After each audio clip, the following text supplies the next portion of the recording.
Friday के session में bulls steroids पे थे। मार्केट गैप अप होता है एंड गैप अप होने के बाद सस्टेन करता है, देन वो वन टाइम फ्रेमिंग करता है। अगर इसके पीछे आपने अगर कॉन्टेक्स्ट देखे तो क्या हुआ है, down down down down value काफ़ी टाइम से लो फॉर्म हो रहा था एंड अगेन ऐसा होता है कि नेक्स्ट डे गैप अप होता है। गैप अप होने के बाद ओपन टेस्ट ड्राइव, यहाँ पर मार्केट ओपन हुआ एंड टेस्ट यहाँ पर किया गैप होने के बाद एंड फिर वो पलट जाता है। एंड पलटने के बाद अगर देखोगे तो वन टाइम फ्रेमिंग जिसको अपने बोलते हैं कि 30 मिनट का कोई भी प्रीवियस 30 मिनट का लो ब्रेक ही नहीं होता। अगर देखोगे, देखो ये ब्रेक नहीं हुआ, कोई भी ब्रेक नहीं हुआ है। इसका मतलब ये कि काफ़ी टाइम से मार्केट डाउनवर्ड ट्रेंड में था, गैप अप होता है तो लोग शॉर्ट कवर करेंगे। अपने शॉर्ट कवर करेंगे तो एक मूव तो वैसे भी आना ही है, प्लस जो शॉर्ट कवर करेंगे तो वो लॉन्ग साइड के लिए भी ट्रेड्स लेंगे। और जो लोग बाहर से बैठ के देख रहे थे कि मार्केट एक रेफरेंस लेवल के ऊपर जाना चाहिए तो मैं वहाँ से लॉन्ग बाई करूँगा, तो वहाँ पर और लोग अपने लॉन्ग्स एग्जीक्यूट करेंगे, जिसकी वजह से ना मार्केट में ट्रेड फैसिलिटेशन जिसको बोलते हैं कि ट्रेड हायर लेवल्स पे एक्सेप्ट हो रहे थे।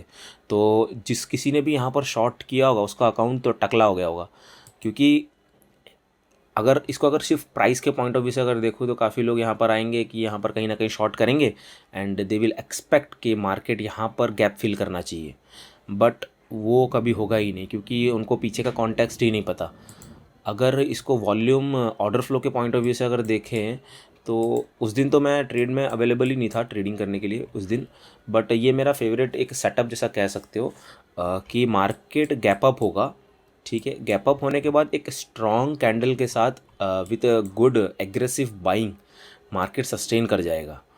तो इस केस में कैसा है ना, मैं हमेशा से डायरेक्ट जैसे ही एक कैंडल क्लोज होगा आई विल गो लॉन्ग, यहाँ पे मैं लॉन्ग कर दूंगा एंड मेरा स्टॉप लॉस कहीं यहाँ कहीं रहेगा, इतना इसके आसपास जहाँ पर इन लो वॉल्यूम एरिया दिख रहा है वहाँ पर मेरा कहीं ना कहीं स्टॉप रहेगा। तो स्टॉप लॉस कहीं ना कहीं 80 पॉइंट यानी कि 40-50 रुपये आएगा प्रीमियम में, बट उसके सामने रिस्क रिवॉर्ड रेशियो बहुत अच्छा मिल जाता है। एंड जब भी ऐसा हुआ है मेरे सामने और मैं स्क्रीन में अगर अवेलेबल हूँ तो मैंने 100% उस पर मैंने ट्रेड लिया है, भले ही मुझे बाद में लॉस हो ऐसा हिट हो उससे कोई लेना देना नहीं है, बट 100% मैं ट्रेड लेता ही हूँ। क्योंकि यहाँ पर देखोगे 2.5 के लॉट्स एग्जीक्यूट हुए हैं, ठीक है। मार्केट गैप अप होकर 2.5 के लॉट्स हायर लेवल पे एग्जीक्यूट हो रहा है एंड कैंडल भी कहीं इसी आसपास क्लोज कर रहा है, दैट मीन्स एग्रेसिव बाइंग काफ़ी अच्छी हुई है।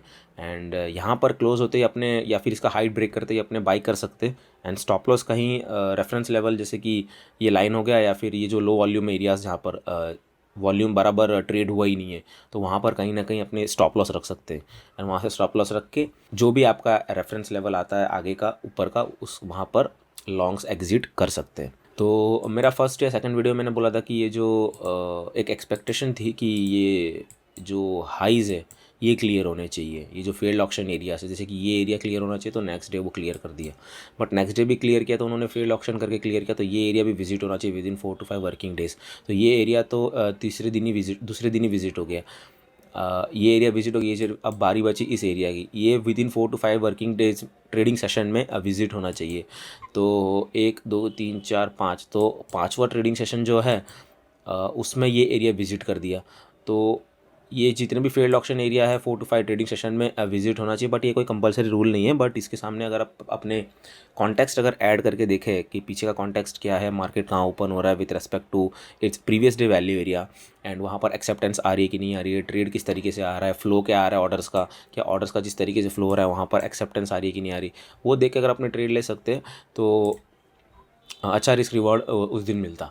बट अभी आगे मार्केट क्या कर सकता कि मार्केट 48,000 के पास एक रिवर्सल जोन है। ये रिवर्सल जोन कैसा आया, ये आया है हार्मोनिक के बेस पे। हार्मोनिक ट्रेडिंग जो फिबोनाची के इधर उधर से नंबर्स ऐड करके बनाए गए हैं। तो हार्मोनिक में ये एरिया जो है पोटेंशियल रिवर्सल जोन की तरह काम करेगा। कौन सा वाला एरिया, ये एरिया 47,900 to 47,782, तो राउंड फिगर में अपने लिए तो 48,000 के आसपास एक रिवर्सल एक्सपेक्ट कर सकते हैं। रिवर्सल इन द सेंस ज़रूरी नहीं रिवर्सल ही होगा, बट वहाँ पर एक पुल बैक भी आ सकता है जहाँ पर अपने को जैसे ही नीचे आया तो अपने को फिर एक लॉन्ग की अपॉर्चुनिटी मिली या फिर प्रॉपर रिट्रेसमेंट टाइम स्पेंड करके यहाँ पे पोजीशन बना के और फिर वो प्रॉपरली रिट्रेस कर सकता है। एंड एक और चीज़ अगर अपने देखें तो मार्केट प्रोफाइल में this area was the initiative area. ये एरिया अगर देखोगे ना, कौन सा एरिया है, 17 जनवरी का, अगर कैंडलस्टिक में अगर मैं आपको दिखाऊं, दिस एरिया 17 जैन, ये वाला एरिया, ये पूरा एरिया जो था, ये यहाँ पर एक्टिविटी जो थी वो इनिशिएटिव एक्टिविटी थी। इनिशिएटिव एक्टिविटी बोले तो मार्केट प्रीवियस डे के रेंज के बाहर खुलता है और एक्सेप्टेंस भी रेंज के बाहर आता है, तो और काफ़ी लोअर लेवल पे जाके मार्केट ट्रेड करता है। तो this is the initiative activity. अब ये इनिशिएटिव एक्टिविटी, सपोज यहाँ पे एक लाइन खींच देते हैं, ब्लू लाइन मैंने खींचा है, ये इनिशिएटिव एक्टिविटी के पास अगर मार्केट वापस इस एरिया के आसपास अगर टहल रहा है, यानी कि थोड़ा टाइम यहाँ पर मंडरा रहा है, मतलब यहाँ पर, तो दैट मीन्स कि market is very strong. And जब भी ऐसा हो और ऊपर से ये गैप है, तो there is a high chance कि ये गैप फिल कर देगा, क्योंकि गैप के बाद इनिशिएटिव एक्टिविटी एंड मार्केट में बहुत अच्छा फॉल आता है। अच्छा फॉल आने के बाद वापस मार्केट उस एरिया पे आके ट्रेड करने लग जाता है। That means there is a high chance कि ये जो गैप है वो within 1 to 2 days fill हो जाएगा। 48, ये जो गैप बचा है यहाँ पे 48,100 वाला लेवल, और ये जो हार्मोनिक वाला जो लेवल है ये 48,000 राउंड फिगर में, तो ये एरिया कॉन्फ्लुएंस एरिया है। यहाँ पर जब भी मार्केट आए तो अपने एक छोटा सा शॉर्ट साइड का ट्रेड एक्सपेक्ट कर सकते हैं। बट यहाँ पर मार्केट रिएक्शन ज़रूर देगा कि शॉर्ट साइड का आपको ट्रेड दिखाए, बट ज़रूरी नहीं कि वहाँ से रिवर्सल आए ही आए। उसमें मैं फिर ऑर्डर फ्लो की हेल्प लूँगा कि वहाँ पे किस तरीके से ऑर्डर्स पंच हो रहे हैं। सो मार्केट जैसा भी करेगा अपने फिर उस हिसाब से उसके साथ पलट जाएंगे। सो अगर बड़े टाइम फ्रेम के पॉइंट ऑफ व्यू से अगर अपने देखें ना, तो मार्केट वह मंथली टाइम फ्रेम में market open above previous month value area, and यहाँ पर अगर अच्छा खासा एक्सेप्टेंस आ जाता है, यहाँ पर एक हाई वॉल्यूम नोड है, तो यहाँ पर अगर एक्सेप्टेंस अगर आ जाता है तो जल्दी अपने ऑल टाइम हाई करेंगे। सो ये एक एरिया है सिंगल प्रिंट एरिया, एंड वही सब एरिया है 48,100 वाला लेवल।